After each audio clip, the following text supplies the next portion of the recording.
Hello everyone. तो आज हम करंट अफेयर्स की एक बहुत ही इम्पोर्टेंट न्यूज़ को कवर करने वाले हैं जो कि इंटरनेशनल रिलेशन यानी कि अंतर्राष्ट्रीय संबंध IR से रिलेटेड है। इसको देखते हैं। इस खबर क्या है। ट्रंप की एशिया यात्रा की तैयारी के बीच उत्तर कोरिया ने बैलिस्टिक मिसाइलें दागी हैं। ये जो है ये उत्तर कोरिया और अमेरिका को यहाँ पर दिखाया गया है, यानी कि उनके जो राष्ट्रपति वगैरह हैं। अब घटना के सारांश को हम देखते हैं तो उत्तर कोरिया ने 22 अक्टूबर 2025 को प्योंगयांग के दक्षिणी क्षेत्र से कई शॉर्ट रेंज बैलिस्टिक मिसाइलें यानी कि SRBMS दागी हैं, जो पूर्व की ओर लगभग 350 किलोमीटर और मतलब कि 220 मील तक उड़ी हैं, लेकिन समुद्र में नहीं गिरी। दक्षिण कोरिया की सेना ने इसकी पुष्टि की, जबकि योनहाप न्यूज़ एजेंसी ने इसे पूर्व तट के समुद्र की ओर बताया है। आप यहाँ पर देख सकते हैं कि जो नॉर्थ कोरिया है वो यहाँ पर आप देख सकते हैं, ये हमारा भारत है और ये वाला जो क्षेत्र है ये नॉर्थ कोरिया है। आप यहाँ पर भी इसको देख सकते हैं। अब ये मई 2025 के बाद पहली बैलिस्टिक मिसाइल लॉन्चिंग है, जब उत्तर कोरिया ने अमेरिका और दक्षिण कोरिया के खिलाफ नकली परमाणु हमलों का परीक्षण किया था, यानी कि मई 2025 में। और उसके बाद ये पहली बैलिस्टिक मिसाइल है और यह घटना दक्षिण कोरिया में आगामी एशिया पैसिफिक इकोनॉमिक कोऑपरेशन यानी कि ACEP समिट से ठीक एक सप्ताह पहले हुई, जहां अमेरिकी राष्ट्रपति डोनाल्ड ट्रंप, चीनी राष्ट्रपति शी जिनपिंग और अन्य नेता भाग लेंगे। ऐतिहासिक संदर्भ की बात करें तो उत्तर कोरिया की मिसाइल और परमाणु कार्यक्रम दशकों पुराना है, जो 1990 के दशक से संयुक्त राष्ट्र सुरक्षा परिषद यानी कि UNSC के प्रतिबंधों के बावजूद भी जारी है। किम जोंग उन के नेतृत्व में 2017 से कार्यक्रम में तेजी आई है, जिसमें कि इंटरकॉन्टिनेंटल बैलिस्टिक मिसाइलें यानी कि ICBMS और परमाणु परीक्षण इसके अंतर्गत शामिल हैं। हाल ही में अक्टूबर 2025 में उत्तर कोरिया ने अपनी 80वीं वर्षगांठ पर सैन्य परेड में नई हवासोंग 20 ICBM प्रदर्शित किए, जिसे देश की सबसे शक्तिशाली परमाणु रणनीतिक हथियार प्रणाली कहा गया। यह मिसाइल मल्टीपल वारहेड्स ले जाने में सक्षम है। इसके अलावा और अमेरिका मिसाइल डिफेंस को चमका देने के लिए डिज़ाइन की गई है ये जो मिसाइल है। और परेड में चीन, रूस और अन्य देशों के अधिकारी शामिल थे, जो किम की बढ़ती कूटनीतिक स्थिति को दर्शाता है।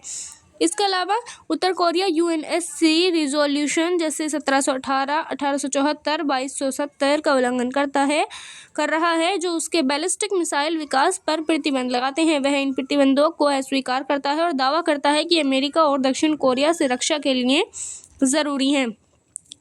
2019 में ट्रंप की वार्ताएं विफल होने के बाद परीक्षणों में वृद्धि हुई, जहां प्रतिबंध हटाने पर असहमति थी। हाल ही में किम ने कहा कि यदि अमेरिका डिन्यूक्लियराइजेशन की मांग छोड़ दे तो बातचीत संभव है।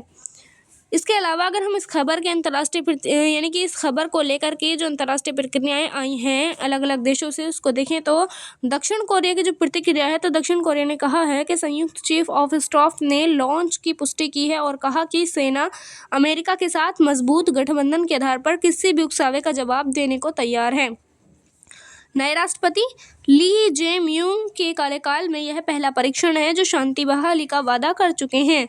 इसके अलावा हम देखेंगे जो साउथ कोरिया है यानी कि दक्षिण कोरिया, जो अगर हम इसको मैपिंग में देखने की बात करें तो ये तो हमारा भारत है और भारत से ये वाला जो क्षेत्र ये है साउथ कोरिया का। यहाँ पर भी आप इसको देख सकते हैं, ये वाला मानचित्र। इसके अलावा हम देखें तो जो जापान है, जापान की क्या प्रतिक्रिया रही है इस खबर में। तो नए प्रधानमंत्री सनाए तकाइची ने कहा कि टोक्यो, वाशिंगटन और सियोल के साथ निकट संवाद कर रहा है, जिसमें रियल टाइम मिसाइल चेतावनी डेटा साझा करना शामिल है। यहाँ पर आप जापान की स्थिति को भी देख सकते हैं कि ये वाला जो क्षेत्र है जापान का है। आप इसमें ये भी देख सकते हैं कि जो मतलब भारत के पास में चीन है, फिर यहाँ पर नॉर्थ कोरिया यानी कि और फिर साउथ कोरिया और फिर यहाँ पर जापान। इस तरह से आप इसको समझ सकते हैं। अमेरिका की बात करें तो जो अमेरिका का इसके अंतर्गत प्रतिक्रिया आई है, तो सीधे प्रतिक्रिया इसने नहीं दी है अमेरिका ने, लेकिन ट्रंप ने हाल ही में किम से मिलने की इच्छा जताई है। यानी कि जो अमेरिका के राष्ट्रपति हैं उन्होंने हाल ही में किम से मिलने की इच्छा जताई है। विशेषज्ञों का मानना है कि ये लॉन्च ट्रंप के एशिया दौरे, जिसमें कि मलेशिया, जापान, दक्षिण कोरिया है, इससे पहले संदेश है। अन्य जो देश हैं उनकी क्या प्रतिक्रियाएं रही हैं, जिसमें कि चीन और रूस की कोई तत्काल प्रतिक्रिया नहीं है, लेकिन वे उत्तर कोरिया के साथ निकट हैं। विशेषज्ञों ने चेतावनी दी है कि APEC समिट से पहले या दौरान ऐसे परीक्षण हो सकते हैं ताकि उत्तर कोरिया को परमाणु शक्ति के रूप में मान्यता मिले और UN प्रतिबंध हटें। उत्तर कोरिया ने कोई टिप्पणी नहीं की। कुल मिलाकर यह क्षेत्रीय तनाव बढ़ाने वाला कदम माना जा रहा है। अब हम देखते हैं कि इस खबर के भू राजनीतिक निहितार्थ यानी कि जियोपॉलिटिकल इम्प्लीकेशंस के बारे में। यह लॉन्च APEC समिट 30 अक्टूबर से लेकर 1 नवंबर में ग्योंगजू के समय को दिखाते हुए रणनीतिक है, जहां आर्थिक एकीकरण पर चर्चा होगी लेकिन सुरक्षा मुद्दे हावी हो सकते हैं। यह उत्तर कोरिया की परमाणु महत्वाकांक्षा को रेखांकित करता है, जो अमेरिकी मिसाइल डिफेंस को चुनौती देता है। इसके अलावा क्षेत्रीय स्थिरता प्रभावित हो सकती है और दक्षिण कोरिया और जापान में मिसाइल डिफेंस सिस्टम मजबूत होंगे, जबकि अमेरिका चीन तनाव बढ़ सकता है क्योंकि चीन उत्तर कोरिया का प्रमुख सहयोगी है। वैश्विक स्तर पर देखें तो यह अप्रसार व्यवस्था NPT CTBT को कमजोर करता है। रूस उत्तर कोरिया संबंध मजबूत होने से हाल की परेड में रूसी उपस्थिति यूक्रेन युद्ध जैसे संघर्षों से जुड़ सकता है और विशेषज्ञों का कहना है कि ऐसे परीक्षण UN प्रतिबंध हटाने और परमाणु राज्य की मान्यता के लिए हैं। अब हम देखते हैं कि भारत के लिए इसमें क्या प्रासंगिकता है। भारत उत्तर कोरिया के साथ राजनयिक संबंध रखता है। प्योंगयांग में दूतावास है, लेकिन उसकी परमाणु गतिविधियों से चिंतित है, खासकर पाकिस्तान के साथ उसके प्रसार लिंक्स मिसाइल तकनीक साझा के कारण। भारत जो है वो UNSC प्रतिबंधों का पालन करता है और उत्तर कोरिया की पूर्ण सत्यापन योग्य अपरिवर्तनीय डिन्यूक्लियराइजेशन CVID का समर्थन करता है। 2017 में भारत ने उत्तर कोरिया के परमाणु परीक्षण की निंदा की थी।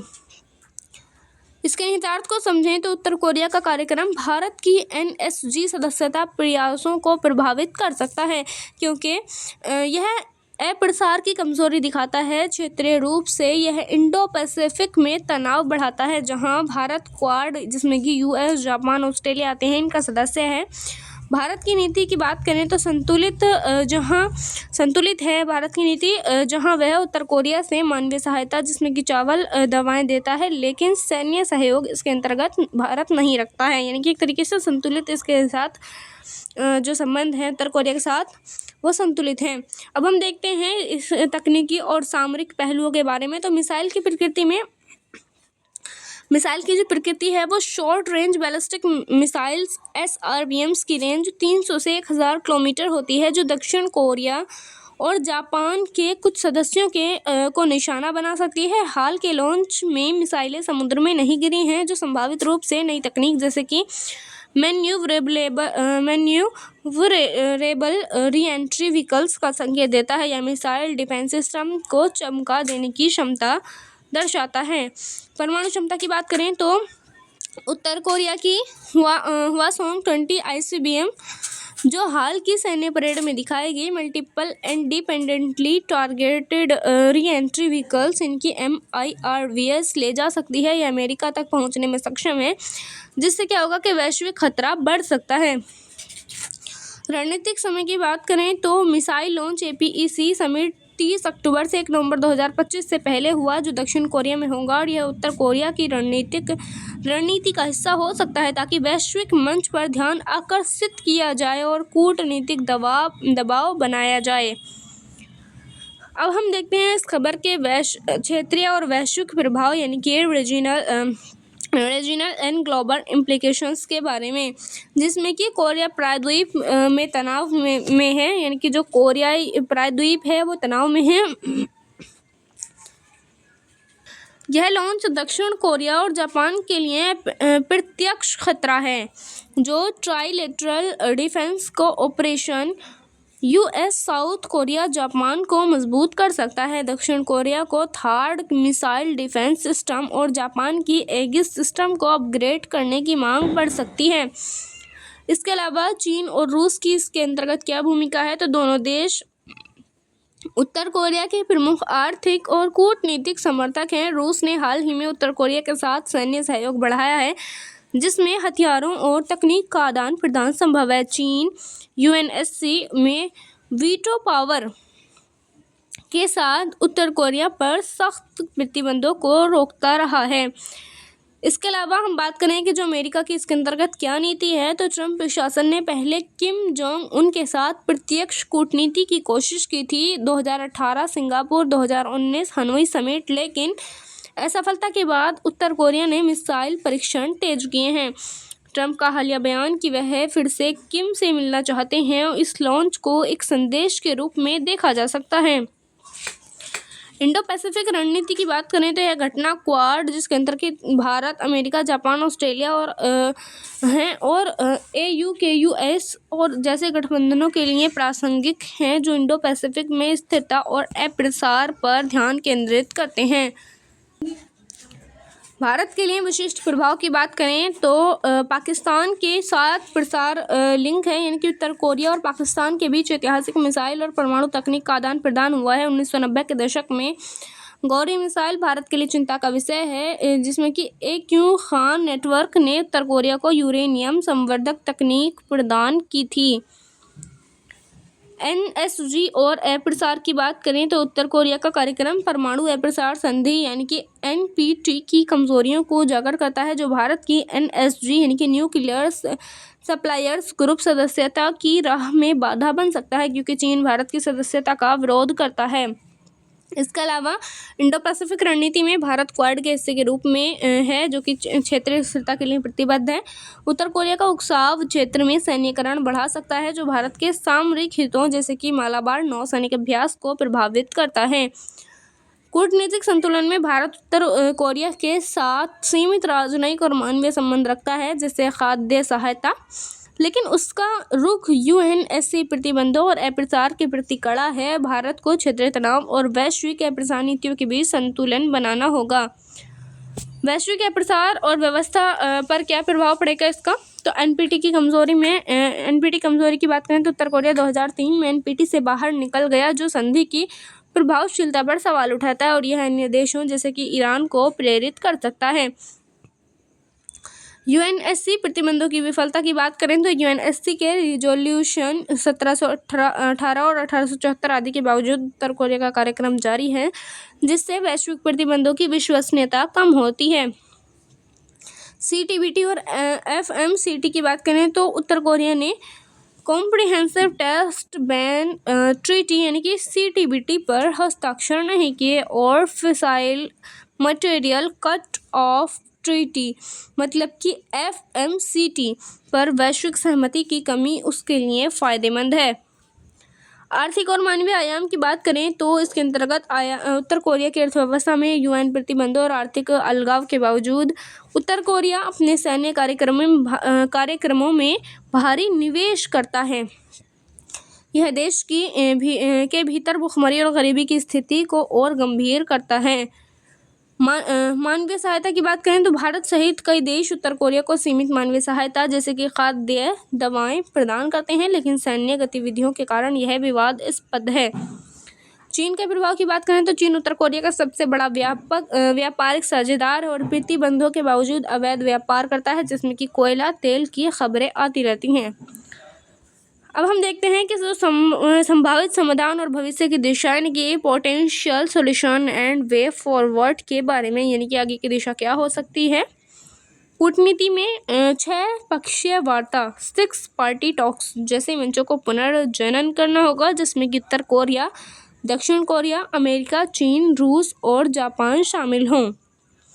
इसके अलावा प्रतिबंधों का प्रभावी कार्यान्वयन करने के लिए UNSC को प्रतिबंधों के उल्लंघन जैसे कि चीन, उत्तर कोरिया व्यापार पर सख्ती करनी चाहिए। आर्थिक प्रोत्साहन की बात करें तो उत्तर कोरिया को परमाणु हथियार छोड़ने के बदले आर्थिक सहायता और प्रतिबंधों में ढील की पेशकश करनी होगी।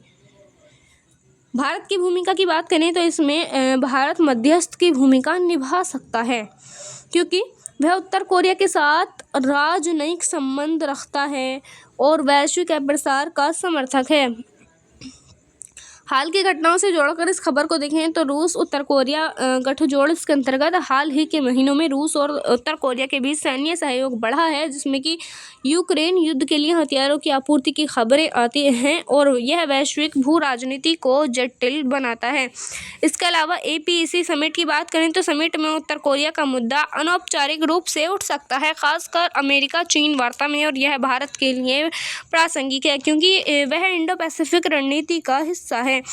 इसके अलावा दक्षिण कोरिया की नई सरकार के बारे में बात करें तो यह नए राष्ट्रपति ली जे-म्यूंग की शांति नीति इस लॉन्च से चुनौती का सामना कर सकती है, जो भारत के लिए क्षेत्रीय स्थिरता के दृष्टिकोण से महत्वपूर्ण है।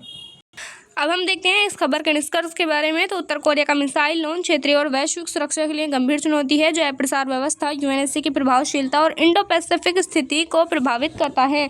भारत के लिए राष्ट्रीय सुरक्षा, पाकिस्तान लिंक कूटनीति जिसमें कि क्वाड NSG आते हैं, और वैश्विक प्रसार नीति के संदर्भ में ये महत्वपूर्ण है। तो ये थी आज की हमारी न्यूज़। आज के लिए इतना ही। Thanks for watching.